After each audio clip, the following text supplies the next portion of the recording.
வணக்கம்ங்க. இன்றைக்கி நம்ம காப்பியாஸ் வில்லேஜ் கிச்சன் சேனலில் அதிகமாக நிறைய பேர் பார்த்திராத ஒரு கீரை தான்.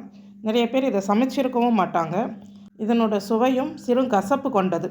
அந்த கசப்பு தன்மை தெரியாமல் எப்படி இந்த கீரையை செய்யலாம்னு 2 வகையில் நம்ம செய்திருக்க போகிறோம்.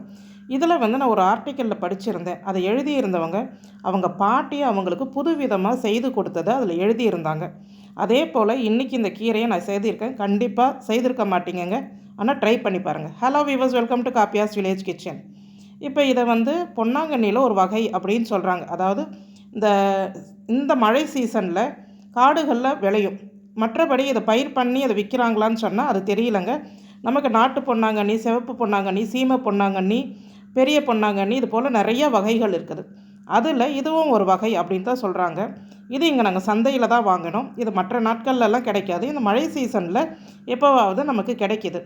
இந்த கீரையுமே நமக்கு மற்ற பொன்னாங்கண்ணி மாதிரி இதுவுமே நமக்கு நல்லது தான். இதோட இலைகளை மட்டும்தான் நம்ம பயன்படுத்த முடியும். அதனால் இலைகளை எடுத்திருக்கிறேன். இதை நான் கொஞ்சமாக எடுத்திருக்கிறது. நான் முன்னாடி சொன்னேன் இல்லைங்களா, ஒரு ஆர்டிக்கலில் படித்தேன் இந்த கீரையை வித்தியாசமாக செய்தாங்க அப்படின்னு சொல்லிட்டு, அதற்காக கொஞ்சமாக எடுத்திருக்கேன். நிறையா பொன்னாங்கண்ணி எடுத்து வச்சுருக்கிறது வேறு ரெசிபி நம்ம செய்கிறதுக்கு. எப்போவுமே கீரையை நல்லா 1க்கு 2 தடவை அலசிடுங்க. அலசி எடுக்கும் போதும் அந்த தண்ணி ரொம்ப சுத்தமாக இருக்கணும். அந்த மாதிரி இருக்கணும் கீரை நம்ம அலசி எடுக்கும் போது. நல்லா நீரை வடிச்சிடுங்க. கொஞ்சம் கூட தண்ணீர் இல்லாத வடிச்சிட்டு, நீங்கள் உரலில் போட்டு இடிக்கிறதா இருந்தால் தாராளமாக இதை அப்படியே பச்சையாக உரலில் போட்டு இடிங்க. இல்லைன்னா இது மாதிரி ஒரு பாத்திரத்தில் வச்சுட்டு நம்ம இஞ்சி இடிக்கிற கல்லால் இது போல் இடிச்சிக்கலாம். மிக்சியில் போட்டு அரைச்சிடலாமான்னு கேட்டிங்கன்னா கண்டிப்பாக அரைக்கக்கூடாதுங்க. நீங்கள் மிக்சியில் போட்டு சுற்றுனீங்கன்னா அது ஒரு மாதிரி ஜெல்லி ஃபார்ம் மாதிரி வரும். அதோடைய சுவையே முழுசாக மாறிடும். இன்னும் கசப்புத்தன்மை கூடுதலாகிடும். அதனால் இது போல் இடித்து தான் இதை கண்டிப்பாக செய்யணும். நான் அந்த ஆர்டிக்கலில் படித்த மாதிரி இதை நான் செய்திருக்கிறேங்க. பாருங்கள், இந்த அளவுக்கு இடிக்க இடிக்க அதில் கொஞ்சம் கூட வழவழப்பு தன்மையே தெரியல. பாருங்கள், வழவழப்பு தன்மையும் இருக்காது, ஒரு மாதிரி ஜெல்லி மாதிரி ஃபார்ம் பண்ணுறதும் இருக்காது. பாதி அளவுக்கு இடித்ததும் அதுக்கு தேவையான கல்லுப்பு, கொஞ்சமாக மிளகாய்த்தூள், வெறும் மிளகாய்த்தூள் தாங்க சேர்க்கணும். சேர்த்து இதை நல்லா இடிச்சிடணும். எவ்வளோ தூரம் மைய உங்களால் இடிக்க முடியுமோ அது போல் இடிச்சிடணும். நான் படித்த அந்த ஆர்டிக்கல் எப்படி கொடுத்துருந்தாங்கன்னா, இது இவ்வளோ தாங்க. இடிச்சிட்டு இதை பச்சையாகவே அவங்க தொட்டுக்கிட்டாங்க. அது எப்படின்னா, இந்த அரிசி அடை செய்து அதுபோல் அவங்க பாட்டி செய்து கொடுத்துருக்குறாங்க. அவங்க அதை முதல் முறை சுவைச்சிருக்கிறாங்க. ஆனால் நல்லா இருந்தது. நானுமே அதை சாப்பிட்டு பார்த்தேங்க. ரொம்பவே நல்லா இருந்தது. என்ன இருந்தாலும் நம்ம தோட்டத்தில் விளைஞ்ச கீரை அப்படின்னு சொன்னால் அதை நம்ம பச்சையாக அப்படியே சாப்பிட்றலாம், ஆர்கானிக்காக இருக்கும்ன்ட்டு. ஆனால் இது நம்ம சந்தையில் வாங்குகிறோம். அதனால் நான் இதை கொஞ்சமாக நல்லெண்ணெய் சேர்த்து, கொஞ்சம் கடுகு, பூண்டு, சின்ன வெங்காயம், ஒரு 10 சின்ன வெங்காயம் தட்டி சேர்த்து, ரொம்ப வதக்கலை, பாதி அளவுக்கு அந்த எண்ணெயில் வதக்கி இந்த இடித்த கீரையுமே அதில் சேர்த்துட்டு சும்மா ஒரு நிமிஷம் போல் தான் வதக்கி எடுத்தேன். இந்த வெங்காயத்துக்கு தேவையான கொஞ்சமாக உப்பு சேர்த்துக்கிட்டேன். ஆனால் இப்படி செய்து சாப்பிடும் போது அதோடைய சுவை தனியாக தான் இருந்தது. இதில் நம்ம புளி எதுவும் சேர்க்கலை. அப்போ இதில் கசப்பு தன்மை இருக்குமா அப்படின்னு கேட்டிங்கன்னா, இதுக்கு நம்ம கடைசியாக ஒரு 1/4 ஸ்பூன் அளவுக்கு எலுமிச்சை சாறு சேர்க்கணும். அந்த மாதிரி எலுமிச்சை சாறு சேர்த்து அவங்க பச்சையாகவே சாப்பிட்ருக்குறாங்க. கண்டிப்பாக அது ஒரு சுவை தாங்க.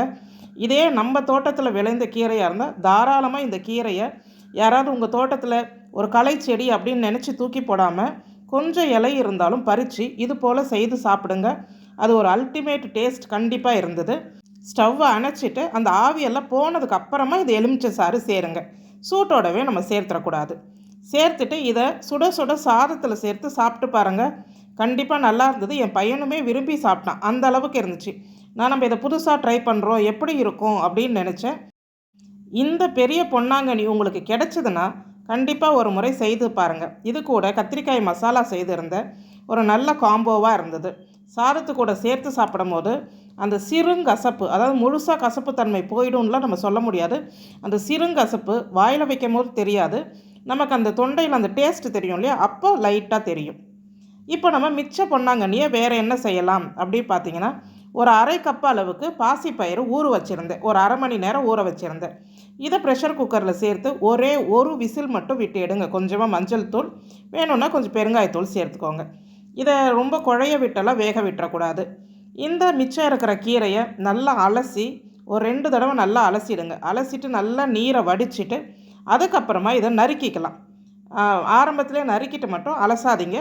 முதல் முறை செய்கிறவங்களுக்கு தான் இது போல் சின்ன சின்ன விஷயங்கள் சொல்கிறது. ரெகுலராக சமைக்கிறவங்களுக்கு கண்டிப்பாக தெரியும். கீரையை நல்லா அலசி எடுத்துகிட்டு நறுக்கணும். இப்போ பாருங்கள், நான் பருப்பு எப்படி வேக வச்சு எடுத்திருக்கேன்னு. நல்லா அப்படியே மலர்ந்த மாதிரி இருக்கும், குழஞ்சி இருக்காது. இது போல் இருந்தால் தான் இந்த கீரை சேர்த்து சாப்பிட்றதுக்கு ஒரு சுவை இருக்கும்.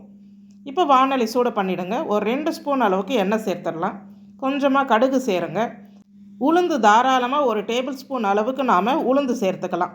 கடலைப்பருப்பு விருப்பப்பட்டிங்கன்னா கடலைப்பருப்பு கூட நீங்கள் சேர்த்துக்கலாம். நான் பழுத்த மிளகாய் ஒரு 2 மிளகாய் கிள்ளி சேர்த்துருக்குறேன். நீங்கள் வரமிளகாய் வேணும்னா பச்சை மிளகாய் உங்கள் காரத்துக்கு ஏற்ற மாதிரி மிளகாய் சேர்த்துக்கோங்க.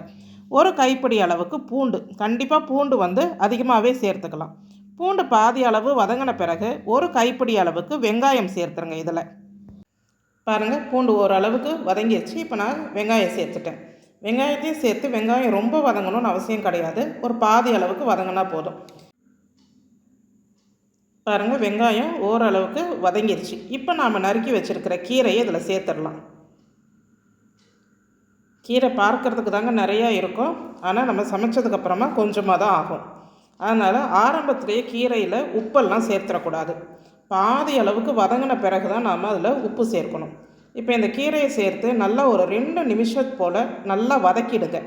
அந்த எல்லா கீரையிலும் எண்ணெய் படுற மாதிரி ஒரு 2 நிமிஷம் போல் அப்படியே வதக்கிட்டே இருந்தீங்கன்னா ஓரளவுக்கு பாதி அளவுக்கு சுருண்டுடும். அதுக்கப்புறமா தான் நாம் கொஞ்சமாக தண்ணி தெளித்து இந்த கீரைக்கு தேவையான கொஞ்சமாக உப்பு, ஆரம்பத்தில் கீரையில் எப்போவுமே கொஞ்சமாக உப்பு சேருங்க. ஃபைனலாக வேணும்னா நம்ம தேவைப்படுற உப்பை சேர்த்துக்கலாம். இப்போ பாருங்கள் எவ்வளோ தூரம் சுருங்கிருச்சின்னு. ஒரு 2 நிமிஷம் தாங்க வதக்கினேன், சுருங்கிருச்சு. இந்த கீரை சீக்கிரமாக வெந்துடும். பொன்னாங்கண்ணியில் நிறைய வகை இருக்குது. என்ன வகை இருந்தாலுமே பொன்னாங்கண்ணி நம்மளுக்கு குளிர்ச்சியை கொடுக்கக்கூடியது, அதே மாதிரி கண்களுக்கு பாதுகாப்பு தரக்கூடியது. அதனால் தாராளமாக எந்த வகை பொன்னாங்கண்ணி என்ன கிடைச்சா என்னங்க, நம்ம தாராளமாக சமைச்சு சாப்பிடலாம். இது போல் நீங்களும் கீரையை பார்த்தீங்க, இல்லை உங்கள் தோட்டத்தில் இது போல் கீரை வந்திருக்குதுன்னா இனிமேல் அதை தூர போடாமல் இது போல் கொஞ்சமாக கிடைச்சாலும் இதில் ஏதாவது ஒரு ரெசிப்பியை செய்து சாப்பிடுங்க. கசப்பு தன்மையாக இருக்குதுன்னு சொல்லிவிட்டு அதை அவாய்ட் பண்ணாதீங்க. இப்போ பாருங்கள், கீரை ஓரளவுக்கு வெந்துருச்சு. ஒரு 5 நிமிஷம் வேக வச்சு வெந்துருச்சு. நம்ம அவிச்ச எல்லா பாசிப்பயிரையுமே நான் சேர்த்துட்டேன். இது போல் பாசிப்பயிர் கொஞ்சம் கூடுதலாக சேர்த்து செய்தால்தான் இந்த கூட்டு சுவையாக இருக்கும். நம்ம குறைச்சி சேர்த்திங்கன்னா கண்டிப்பாக உங்களுக்கு கசப்பு தன்மை தெரியும். இப்போ பாசிப்பருப்பு எல்லாம் சேர்த்தாச்சு. ஒரு 2 நிமிஷம் போல் கிளறிட்டேன். ஒரு 1/4 கப் அளவுக்கு தேங்காய் துருவல் அதையுமே சேர்த்துருங்க. இது கூட தேங்காய் துருவல் சேர்க்கும் போது இந்த இனிப்பு சுவை அந்த கீரைக்கு கூடுதல் சுவை கொடுக்கும். அதனால் கண்டிப்பாக தேங்காய் சேர்க்கறது சிறந்தது. வேண்டாம் அப்படின்னு நினைக்கிறவங்க ஸ்கிப் பண்ணிவிடுங்க. இப்போ தேங்காய் சேர்த்து ஒரு 2 நிமிஷம் போல் அப்படியே மிதமான தீயில் வச்சு எடுங்க. பாருங்கள், சுவையான பாசிப்பருப்பு பொன்னாங்கண்ணி கூட்டு ரெடி ஆகிடுச்சு. இதுலேயும் உங்களுக்கு விருப்பம் இருந்ததுன்னா ஒரு 1/4 ஸ்பூன் அளவுக்கு எலுமிச்சை சாறு கடைசியாக சேர்க்கலாம். இதுவுமே நம்ம சாப்பிடும் போது கசப்பு தெரியாதுங்க. ஆனால் சாப்பிட்டு முடிச்சதுக்கப்புறம் தொண்டையில் அந்த சிறுங்கசப்பு கண்டிப்பாக தெரியும். பொன்னாங்கண்ணிக்கே உரிய அந்த சிறுங்கசப்பு, மணத்தக்காளி கீரை பொன்னாங்கண்ணிக்கெல்லாம் இது போல் ஒரு சிறுங்கசப்பு தெரியும். அதலைக்காய் குழம்பு வச்சுட்டு இந்த பொன்னாங்கண்ணி கீரை கூட்டு நம்ம வீட்டில் அவ்வளோ அட்டகாசமான காம்பினேஷனாக இருந்தது. இந்த அதலைக்காய் பாகற்காய் கூட சேர்த்து நான் குழம்பு வச்சுருந்தேன். அதோடைய லிங்க்கும் தரேன் பாருங்கள். உங்களுக்கு இந்த ரெசிபி பிடிச்சிருந்தா நம்ம சேனலுக்கு ஒரு லைக் பண்ணுங்கள். நன்றி.